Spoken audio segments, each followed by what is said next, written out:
Welcome to the Why Are You Here show, where we talk about the choices that made us who we are today, and of course, why we're here. I'm Michael. Thank you for joining us. First, let me introduce the first guest ever of the Why Are You Here show, Mr. Terry Kinney. Thank you. I'm very happy to be here. Now, I want to begin with the question that this whole show is built around. Everybody has a story. So, why are you here? So it's the result of a lot of different decisions that ended up bringing me here, that go as far back as when I was a kid, that just step by step, one thing led to another, which led to another, which led to another, and here I am.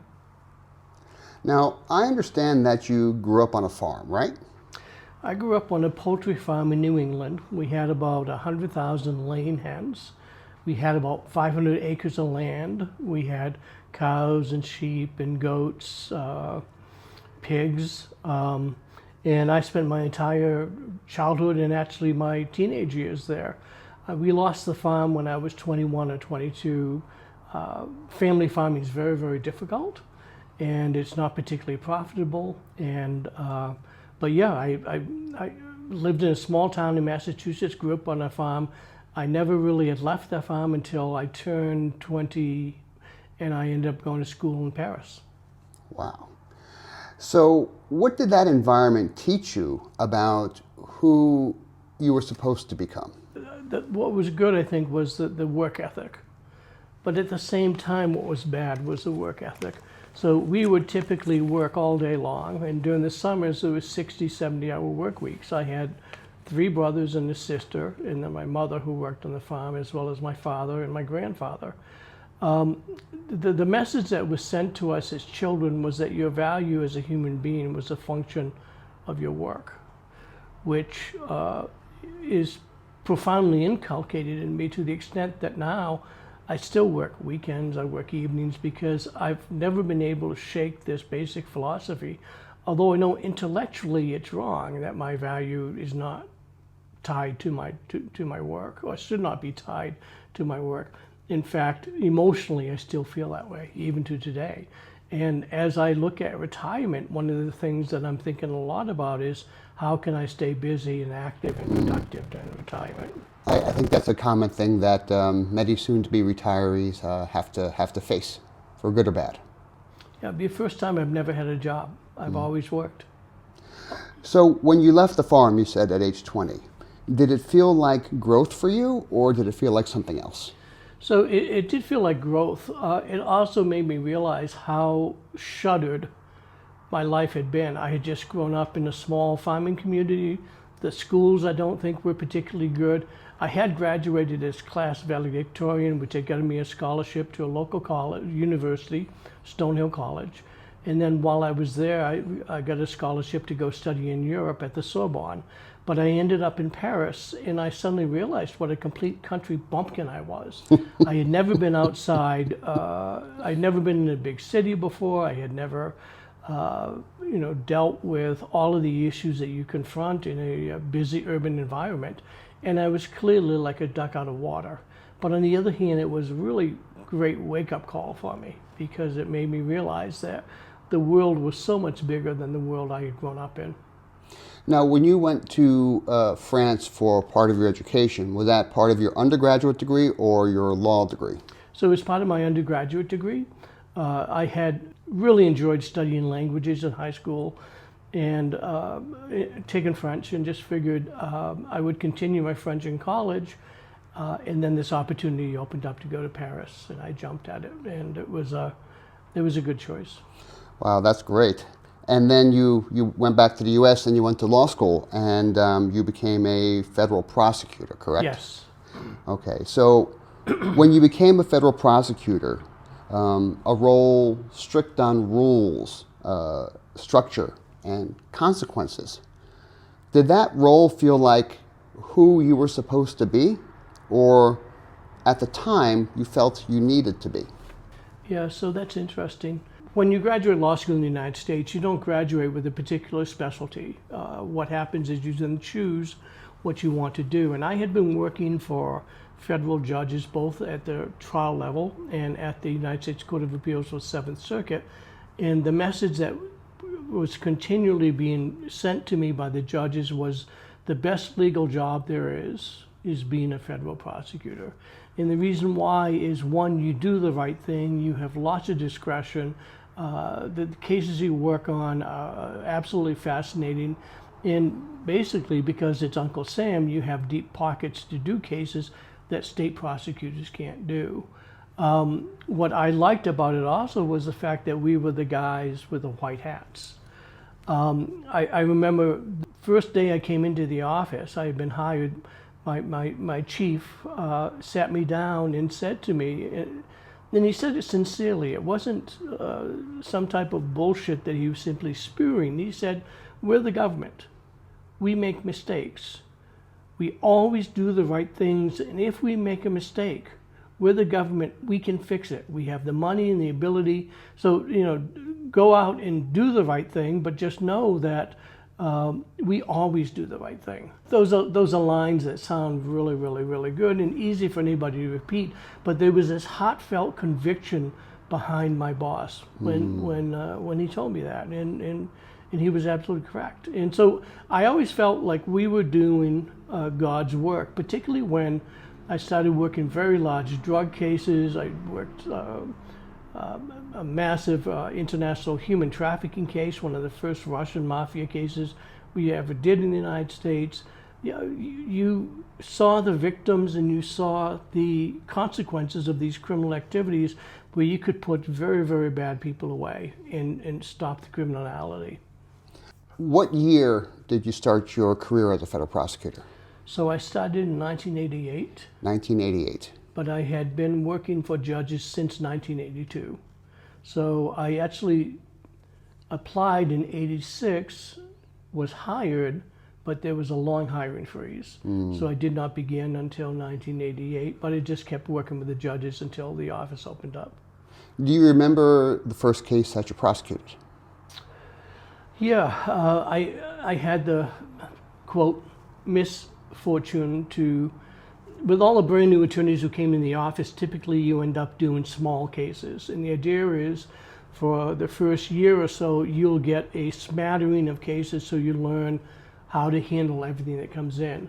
I had the misfortune of stumbling into a drug case, which started out small but ended up eventually with 45 defendants nationwide, 4 people who ended up going to prison for life. And I ended up suddenly juggling this massive drug case, which it worked out well in the end. We had like a 3-month trial. Everyone was convicted. We recovered lots of assets through asset forfeiture, but it was quite an experience. Wow, and that was, so this is the late 80s, early 90s? Yes. So that would have been the crack epidemic or heroin? So this is something that most people have never heard of. It's called Dilaudid. Dilaudid? Dilaudid, D-I-L-A-U-D-I-D. What Dilaudid is it's a synthetic heroin. And what was fascinating about this case is the only way you can get it is by prescription. So what the drug dealers did in my case is they would go to the streets and they would recruit homeless people.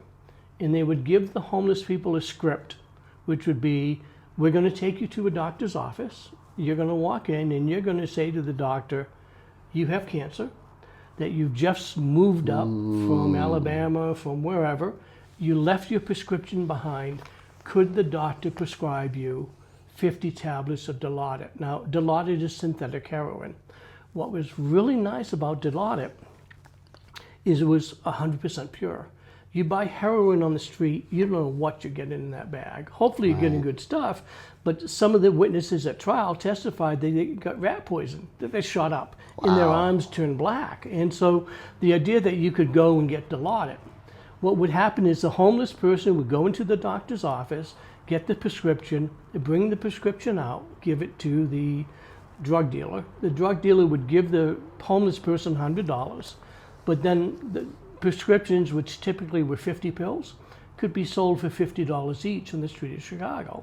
So every prescription was about $2,500 that went into this drug dealers' enterprise. And the funniest things was we executed some search warrants on the drug dealers' houses, and we found yellow pages. And Yellow pages. you and I know what yellow Like back pages old are. school, Yeah. big yellow Yeah, pages. the telephone books. And you would turn to the section for oncology, and they had scratched out doctor after doctor after doctor. What they were doing is they would go and start with this doctor, see how long they could get prescriptions, and then move to the next. And the way the scheme worked is if one person got a prescription, the next time they would send in 2 homeless people. And if they got prescription, they'd send in 3.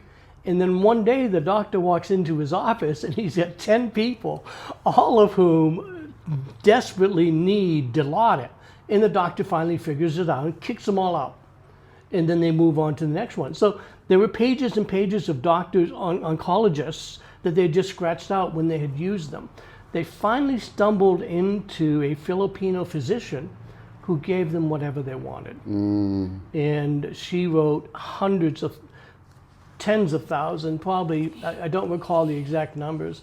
The numbers were huge of these Dilaudid tablets that were being distributed all over the United States. And that's how you got onto them, through her?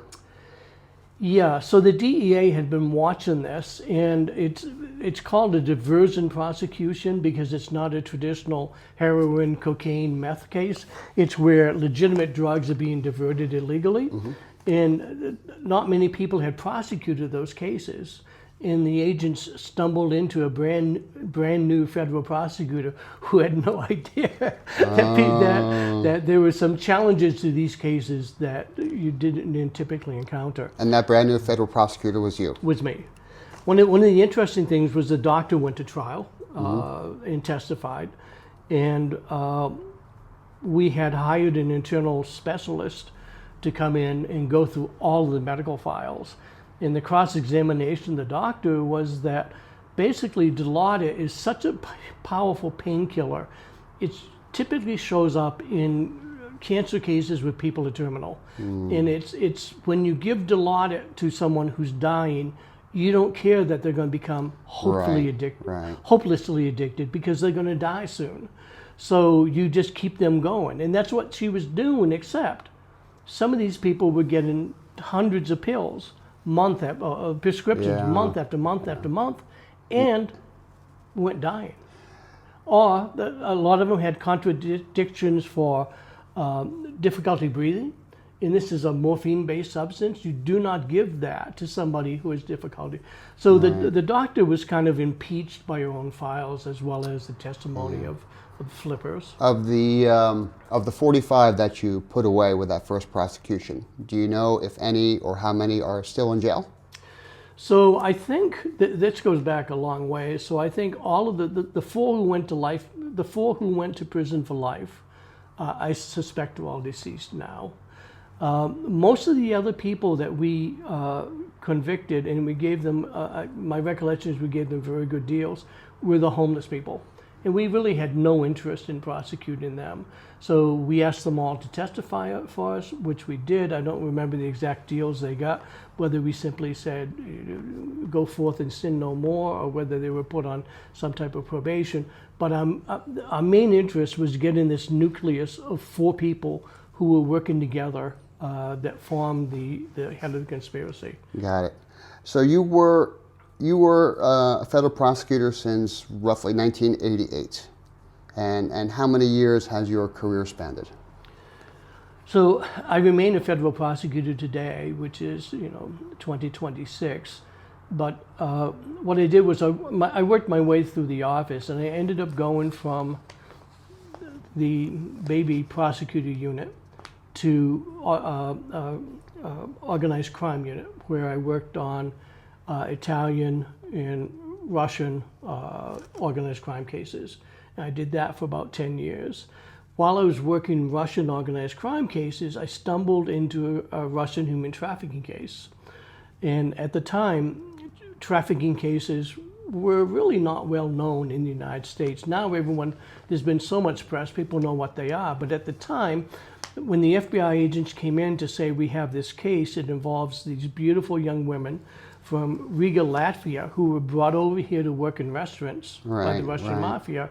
and they end up being forced to work as strippers or given the choice to work as prostitutes. When the agents came to me and told me that, I told them it was ridiculous. Yeah. And in fact, the agents and the prosecutors had games that we would play on each other. When there was a new prosecutor, the FBI agents would make up a case to see how far they could deceive the prosecutor. The famous deceit was someone had stolen a Chinese national had stolen nuclear secrets from the Fermi lab, and they were about to climb on an airplane, which was not an American-based carrier, and if that door closed on that person, we would never get those secrets back. And the FBI said they had snipers and they wanted permission to shoot. And and the thing was to get the brand new federal prosecutor all fired up. I mean, most people saw through it and not, but it was so when these agents came in and told me about these beautiful young women who were forced to work as strippers and were locked up and controlled by the Russian mafia. It sounded like something out of a bad novel. Right, and before you mentioned that one of your first boss, if I remember right, said the value of being a federal prosecutor and working for the government is you can do some good, and even if you make a mistake, you have the ability and the resources to correct it. That's right. So you've had the opportunity throughout your career to do a lot of good. Yeah. And is that what kept you in government service? Yeah, I think so. So I would get antsy and think, a lot of my colleagues in the office would leave and double the salary. But every single time I thought about leaving, some brand new case would come in. That was absolutely fascinating. Typically, I got lots of international travel. I had great agents I was working with, and I was well paid, very well paid for a government servant. So I just kept going. I hadn't planned to spend my career in the U.S. Attorney's Office, but that's just the way it worked out. Ironically, while I was in the U.S. Attorney's Office, after I'd successfully prosecuted the Russian trafficking case, that's when the State Department called. And the embassy in Moscow was looking for a federal prosecutor who worked Russian mafia cases, organized crime cases, and human trafficking. Right. And I fit that perfectly. Wow. So you were devoted to your profession. Yes. Is it fair to say, which is fairer to say, you were devoted to your profession or your career? I think to the profession. I always assume that if I'm devoted to the profession, the career will work itself out. Which I think clearly it did in the end. Yeah. Yeah. Yeah. But when you're devoted to any aspect of your job or something outside the immediate personal realm, these things always do have consequences, correct? Yes. So let me shift on to another topic here. Let's fast forward a little bit in your life. I know you're going through a divorce right now, and without getting into details, did this chapter of your life that you're in now end gradually or suddenly?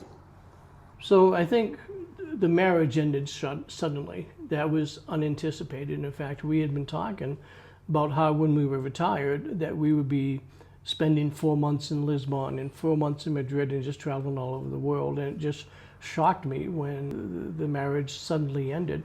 We were married for 37 years with 2 kids, and I think we had a pretty good marriage. So the ending of the marriage was a real surprise.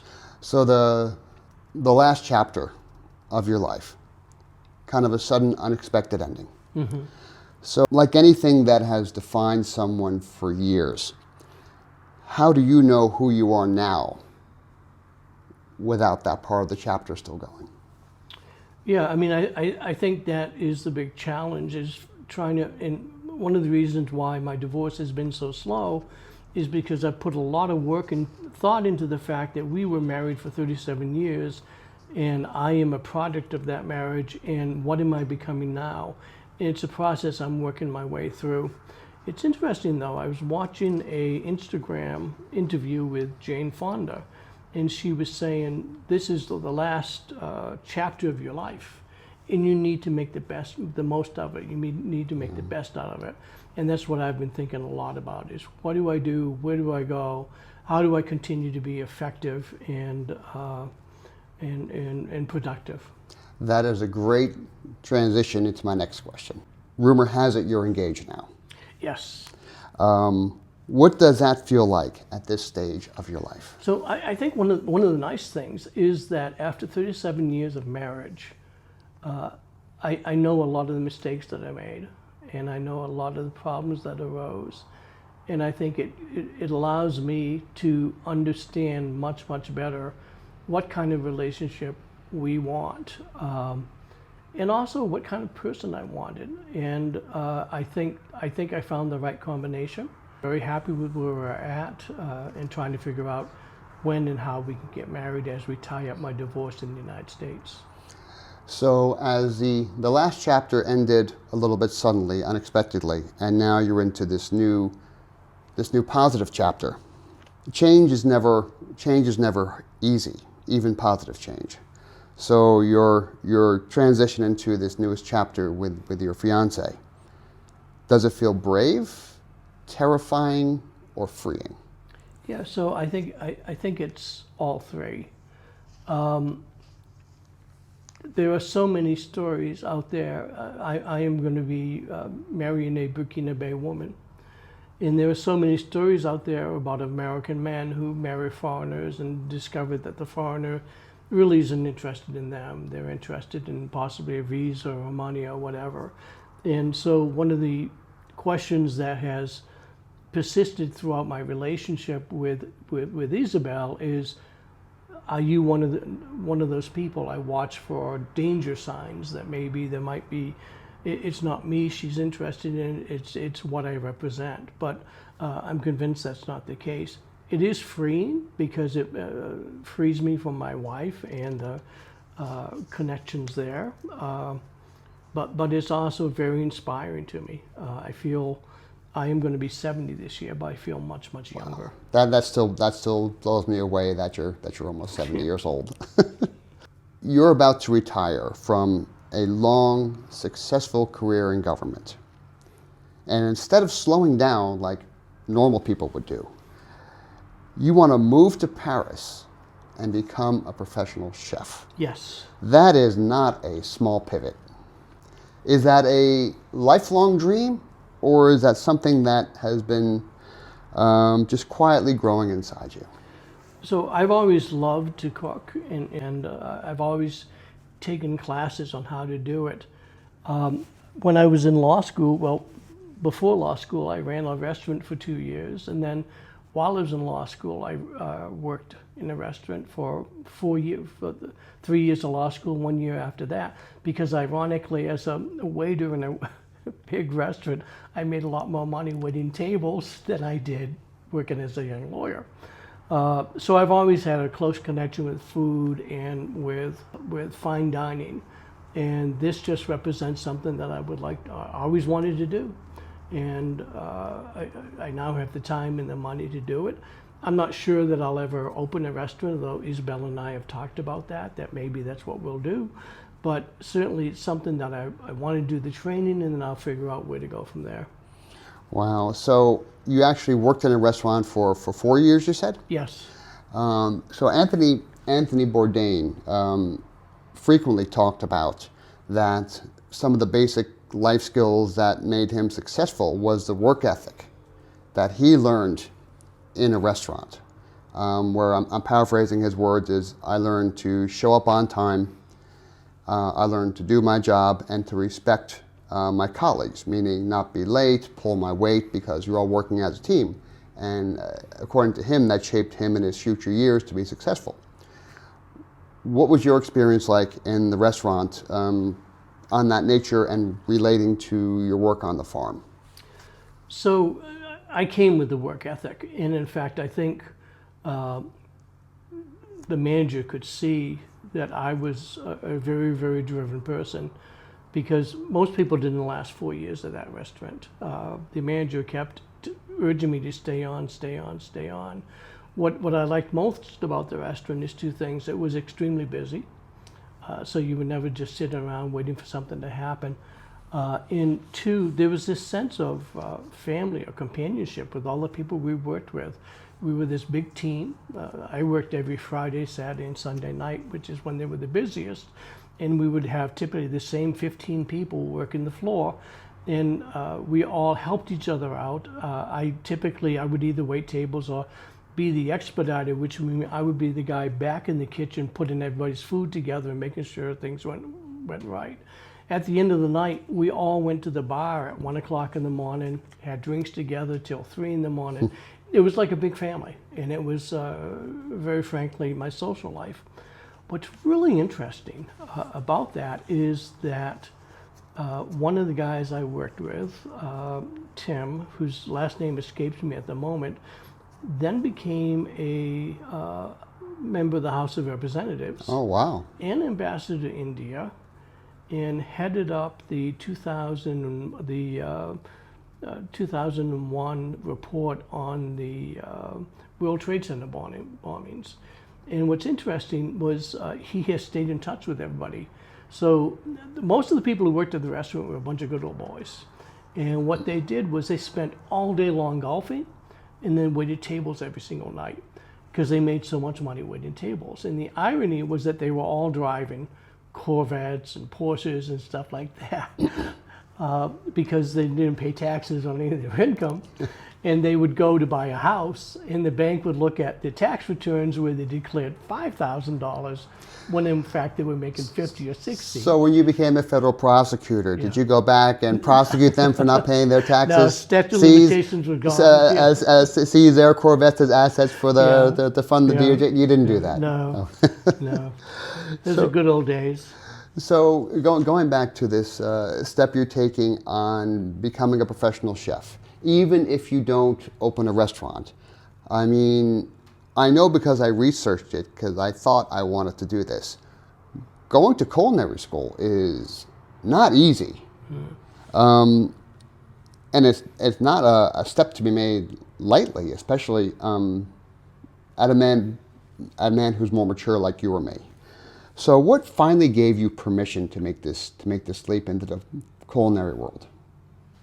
I just think it is going to be an incredible feather in my cap. It's something that will allow me to be creative and to do things that I've never been able to do, and I'll have credentials that I don't have now. So that I think it'll open up a bunch of doors for me. I'm not sure exactly which ones they'll be, but I mean, I would love to work in like a sous chef in a Michelin star restaurant. And the only way I could get to do that would be through. And actually, the programs I'm looking at, actually, when you finish, they place you in a Michelin star restaurant as a sous chef for 3 to 6 months. So, yeah. That would be an experience. I would love to do something like that one day. Good and bad, I think. I personally don't know if I have the energy to do that at this stage of my life. So I will admire you from afar and come visit you and eat your cooking. When you look at farmer, prosecutor, husband, father, fiance, and future chef, are these different people, or is it the same person evolving? Yeah, I think it's the same person evolving. The farmer was so naive, just incredibly naive. And I think through the passage through all these different professions and different experiences, I think he's become a lot wiser. I also think as a farmer, we were extremely poor, and I felt unequal to the kids I went to school with. I drove a pickup truck that was covered with chicken manure. Had a sign on the side, YD eggs. YD was the Yankee division because my grandfather who started the farm was in the Yankee division of the First World War. And the kids would be mocking us at school at all times. We had no money for medical care, dental care, and our clothes were hand-me-down. And I think when I was a child, I had a horrible speech defect and had years of phonetics training. I always felt inadequate. And I think one of the things that going through these different jobs is now I feel competent and equal to everybody else. I mean, I think that was a lot of the But you know what's funny is going back to the work ethic. I still work weekends and evenings, and one of the reasons why is because I always feel like my education from the country schools is lacking. I think I talked to you recently that I've begun going through all these Shakespeare plays. Yes. Because when I was in English class in the 9th, 10th, and 11th grade, we just did Romeo and Juliet. And I'm realizing there's so much more depth to Shakespeare. And I should know this because all my colleagues do, but I don't. So I have these projects to bring me back up to speed. But And this, okay, so you said you're the same person who's been evolving. So what has this evolution cost you? yeah, boy, I'd have to really think about that. I think the biggest thing about the evolution is that when you make a step forward, you look back and you regret all the stuff you missed. One of the things I think a lot about is having children. And I think I was a really, really much better dad than my dad was. But then thinking back that there are other things I could have done. Now my kids love me and they love what I did as a dad, but looking back and just seeing things that I could have done better, or relationships that I could have handled better. Sometimes the best way you learn is by these mistakes. Yeah. At the end of all this, do you want to be known for all that you've accomplished or for who you've become? So I think it's both. I do have to admit, though, that I'm a checklist person, and I'm putting together on a regular basis all the things I plan to do I'm hoping for the next 20, 30 years. Accomplishments that I can say. And I've always done this. When I was a teenager, I had a list of like 150 things I wanted to do, and I've done most of them. And now I'm trying to put together that list. So one aspect of me is I like to be known for my accomplishments. And at my funeral, I hope that Isabel will have the list of my accomplishments and they'll be checked off. But at the same time, I want people to respect me for who I am. I mean, I part of the evolutionary process too is getting to the point where I think I like myself very much, as opposed to in the past, having a speech defect, coming from a very poor family, driving a farmer's truck to school every single day and having hand-me-down clothes always made me feel unequal and inferior. And I no longer feel that at all. I feel no matter where I am, I fit in comfortably. Well, that is a success story no matter how you cut it. Looking back, was there any one decision that maybe subtly or quietly changed everything? Yeah, I think the decision to go to law school really gave me a lot of direction. I was lost.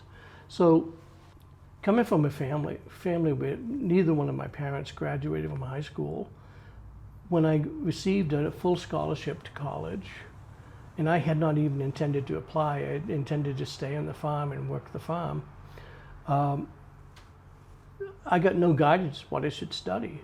And I had two loves. I had studied Latin intensely, and I loved it, and French, I enjoyed French. And so I get a full scholarship to a very prestigious, expensive school. And what do? I don't study business, I don't study computers, I don't study engineering, I study Latin and French. And I think very frankly, I graduated lost. I didn't want to be a French teacher, didn't want to be a Latin teacher.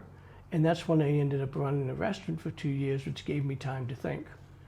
And as you know, because you're not as old as I am, but we're from almost the same generation, at that time, if you didn't know what you did, you went to law school. And Yeah. so that's what I did. And it really focused my direction, gave me lots of focus on where I was going and what I was going to do. And then, as I said, I ended up working for federal judges who directed me to the federal bureaucracy, and then from there ended up overseas. Did you ever find you had to let go of your younger self in order to evolve to the person you are today? Yeah, I suppose so. I'm much more mature now than I was. Yeah. When you look at your younger self, What would surprise him the most about your life today? That I succeeded in that I'm where I'm at, because I have two brothers who did not get the breaks I did. Neither of them went to high school. Both of them graduated from high school, never went to college, and they ended up just working manufacturing jobs. Now, I'm not criticizing them, because certainly they have great families, great family lives. They're really, really happy where they are. But if you had sat me down when I was a senior in high school and said, Terry, you're going to be working huge criminal cases all over the world. You'll be living in about 30, 35 different countries. You'll be working with the attorney generals of these countries. You'll work with the Putin presidential administration. I would say that's incredible. That a kid who grew up on a tiny farm, frankly, spending his summers shoveling chicken shit for 25 cents an hour is now, traveling all over the world. That's pretty amazing. That is. So, given everything we just talked about and everything that you're about to step into in your next chapter, why are you here? All the choices that I made throughout my life have led me here. And this is a very good place to be. I'm very happy here. It's really, really funny. I was reflecting the other day, a couple times I've reflected. I'm really happy where I'm at in my life, and I'm really happy where I am. There are things I don't like. I'm going to be leaving earlier than anticipated, but still, I feel that my life is moving in a very good direction, and that's good.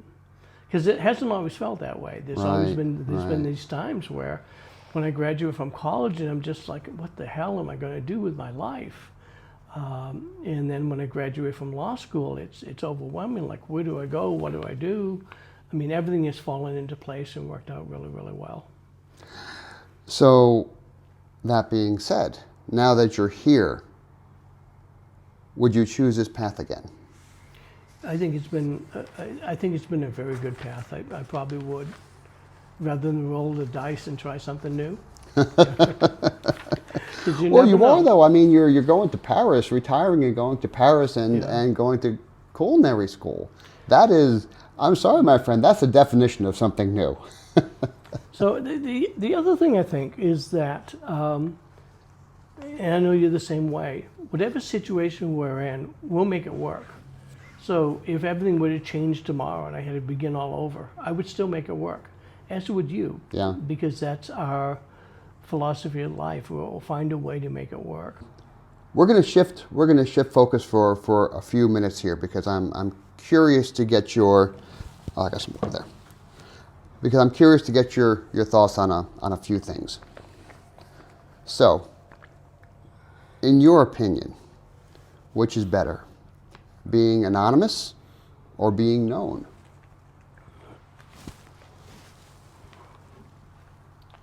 The irony is, my entire life I've focused on being anonymous. But I think there's a huge value to being known for some things, to have a reputation that you're a fair person, a good person, intelligent person, that you're a competent person. I don't like the limelight. I'm very uncomfortable with it. It's curious, because my soon-to-be former wife is exactly the opposite. They used to say about Theodore Roosevelt that he was the bride at every wedding and the corpse at every funeral. And that really describes my wife. Former wife, she always has to be the center of attention. And that worked out well for me, because I like to be in the background. I don't like. And on one occasion where she was with me and I had been doing all this work in Indonesia that was getting very, very good reviews, and people were coming up and complimenting me, and I was saying, I didn't do this, it's my team that did it. My wife was like, what's wrong with you? You should be telling them, you did this, you did that, you did this, you should be taking credit for it. That's not me. I like to be anonymous, but I want people to know who I am and to respect me. Well, I imagine being a federal prosecutor for as long as you have, by default you're going to be known. Like when you walk into the courthouse, your reputation on the street. Exactly. You're maybe not famous actor, celebrity known, but in your world, people knew Terry. Mm-hmm. And now that you're transitioning out of that lifestyle, are you going to miss any part of it? So I had worked really, really hard to build up a good reputation with both the judges and defense attorneys. People have this image in their mind of defense attorneys and prosecutors hating each other, but the real secret is, the fact of the matter is that defense attorney who I see in one case, I'll probably see 5 cases down the road. And if I'm an ass to him or he's an ass to me, it's just going to be a disaster when we get together. So I wanted to be known for being honest, for trying to work out the best deal we could for clients. In terms of discovery, which means when we turn stuff over, my preference was to give as much information as possible and to work the cases out. And I wanted the judges to feel the same way. I think it's important to have that reputation. I don't know, it's the same thing. I've been thinking a lot about what makes for a good chef. And one of the things I think it's very easy if you're running a restaurant to cut corners on produce and meat. But if you're going to have a good restaurant and be a good chef, you have to have top quality meat. You can't cut corners. And Absolutely. I think that if we open a restaurant, that has to be the reputation we have, that you go here, yeah, it's expensive, but you get what you pay for. Absolutely. You mentioned before a word, and I'm going to bring it back up again because I had this question pre-planned. Regret is a powerful word. What does that word mean to you? So there are several distinct instances in my life where I regret the ways I handle things. And if I could go back in time, I would probably change them. And it's not that I regret the result as much as I regret the way that I handled certain things. And it just means that looking back, I was not the good person I should have been in a particular circumstance. Nothing really serious, but just small things that still bother me today when I think back on them and realize you can't go back and fix them, which is why I think now, prospectively, I think a lot about how I'm going to deal with people and what results I want to see. Now, I may not be able to guarantee the results you want, or I may make you unhappy, but I'm going to do it in a way that will not make me regret it later on. Well, here's the irony about regret if you're in a good place in life, which it seems like you are. If we could go back and change those moments, we would not have had the experience that makes us who we are today. And that is something that I've thought about this word a lot, that I try to wrap my head around. If I could go back and do that one thing different or have that one conversation a little bit better, I might not have learned from that experience. And maybe I would have a worse time now because I hadn't gone through that when I was younger. I was just thinking the same thing, that there are some relationships that really were not particularly good for me, but at the time I didn't understand it. And so I was involved in those relationships. And if I could go back and change things, I would probably try to sit myself down and say to myself, look, good for you. You're in it because you're lonely, or you're in it because something's lacking, and you're using this relationship to fulfill that, but that's not really a good way to have a relationship. Yeah. In your experience, which is more difficult, staying or leaving? Oh, I think staying's more difficult. I do the Irish goodbye. Do you know what that is? No. What, you just disappear and don't say anything? You just disappear. Yeah. No, I think staying is difficult. Because I think if you stay, you have to continue to meet the expectations of people. And that's one thing I think about now as I'm beginning to leave here. It's been very difficult for me for the last several months to meet the same standards I have because I know I'm leaving. and I can't do as much as I could, and I keep expecting somebody to come to my office and say, "What are you doing?" It's just, well, I'm sorry, I'm leaving. There's nothing I can do. I think I'm in agreement that staying is fundamentally harder, but leaving for me emotionally is harder. Yes. Because I hate saying goodbye. Yeah. Yeah. That to me is always a struggle. But turns out if you stay, you also have to say goodbyes too. But I think that's particularly true in this case of the State Department. We are really an island in Yes. the middle of sometimes a very hostile situation, and we get very close with our colleagues, and then at the end of 2 years, 3 years, we all depart. It's a culture where we're all coming and going, Yeah. and maybe staying and leaving in this kind of culture is blurred. Yeah. You know, it's not an easy life. A slightly lighter topic. Slightly lighter topic. Have you ever had a time where there were just too many choices? Yeah, well, as I look at going to school in Paris, there's 5 world-renowned schools, and I have to figure out which one to do. In fact, I'm planning to fly there in a couple weeks and visit each one. It's the same thing when I graduated from college with this degree in French and Latin and couldn't use it. And then I had to figure out, where do I go? What do I do? There's so many possibilities. You don't even know where to begin. So using that scenario, I don't know how many world-class culinary schools there are in Paris. I'm sure there's a bunch. But for argument's sake, let's say 5. And you applied to all 5.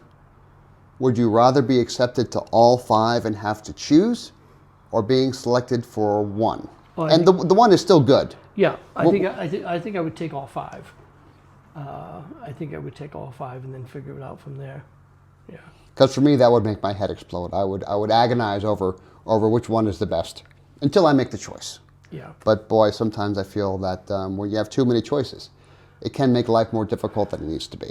Sometimes when you accept a choice and then you look back and you wonder whether you made the right choice. Oh, then we go back into the regret conversation. Yeah. Yeah, exactly. Okay. So, one last question. And we're going to go a little philosophical here. I'm going to quote Emerson. And he said, "The only way to have a friend is to be one." What does that mean to you? So, frankly, it means to me that we have to reach outside of ourselves to other people and to give of ourselves if we want to have people give of themselves to us. It's a simple statement, but it's pretty profound. I agree. Wow, so we got through this whole thing. I don't know how long it's been. I haven't been looking at the clock. But it's really been such a great pleasure to have you as my first guest on the Why Are You Here show. Thank you, and I'm honored. I do wish you all the best in your next chapter. And I'm happy for you and your fiance both. And on a personal note, obviously, this is not a goodbye. I just have to make it seem like a goodbye for the podcast. But I was just saying, I'm hoping very, very much that you will visit us in Paris on a regular basis. Absolutely, Yeah, absolutely. yeah. So also thanks to all of you who chose to spend some time together here with Terry and myself, especially when you could choose to be someplace else.